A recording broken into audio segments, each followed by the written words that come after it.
Hey guys, today I want to review one of the most affordable fast aperture prime lenses out there, the little Neewer 35mm 1.2. I was reading on Fuji rumors last year that this was one of the most popular referral sales that website had received in 2019, and that really surprised but also intrigued me. I've never shot with any of the Mikey, the 7 Artists, or the Neewer cheap lenses available on Amazon, so on a whim I picked this one up. For less than 100 US, if this is a lens that APS-C shooters could make work, then it's certainly worth looking into. The first thing to note about it is the build quality. For an affordable lens, the build is certainly not bad. It seems mostly aluminum to me and very solid. There are 7 elements in 5 groups, and they claim that it has multi-coating for decreasing flaring and ghosting, though we'll see how much difference that actually makes in a moment. It is a manual focus lens, and when I shoot with manual focus lenses, I really liked a damped feeling focus throw. This focus throw is not damped, but it's smooth and not loose, and it doesn't grind at all. The aperture ring is clickless and damped, and it is unusual for a photographic lens like this to have a clickless aperture, but video shooters will probably appreciate it. It is light and small, and it feels very nice on my X Pro 3. The lens does not, however, come with a lens hood. So let's talk about image quality. This lens is so soft. Now there's really 2 ways you could approach this. I could tell you that this is perhaps the softest lens I've ever shot with, and you should run far, far away if you care about image quality, but I'm not going to do that. Instead, I'm going to tell you that this lens has a ton of character.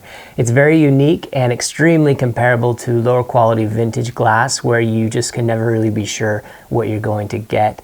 But one thing you can count on, wide open, this lens will be soft and ghostly, and really it stays pretty soft all the way through the aperture range on the edges. You'll find the middle will sharpen up about f4 and stay decently sharp all the way to f16, but the corners, they never really make it. Now, knowing what this lens was going into it, as I was testing it, I specifically focused on candid moments that would lend itself to the sort of photography that I don't mind being soft. And I find some of the results of shooting with this lens wide open were simply beautiful. Someone mentioned that some of the black and white photos I posted looked like charcoal drawings. Another mentioned that it was like they'd built this lens to include a mist filter. The bokeh of this lens also has a lot of character. It's certainly not smooth. It's very jittery and what I would call a nervous bokeh. And while the bokeh balls are nice and round, even at higher apertures due to that 12-bladed curved aperture, the edges are rather thick and you get some strong halation and flaring. The lens also doesn't focus super close, so if you are one who enjoys getting up close and personal to the small details of things,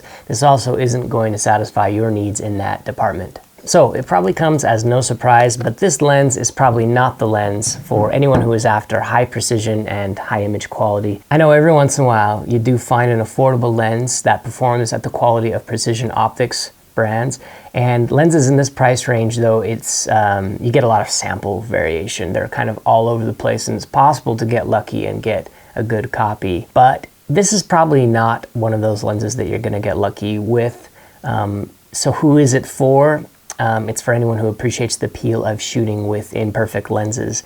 If you like shooting with vintage lenses but are drawn to the idea of getting something brand new and with a healthy return policy, maybe this would work better for you than vintage adapted glass. It's certainly either on par or in the ballpark of old Russian character lenses once you factor in the price of an adapter. And some of those lose some of their character when shooting on an APS-C camera body anyway.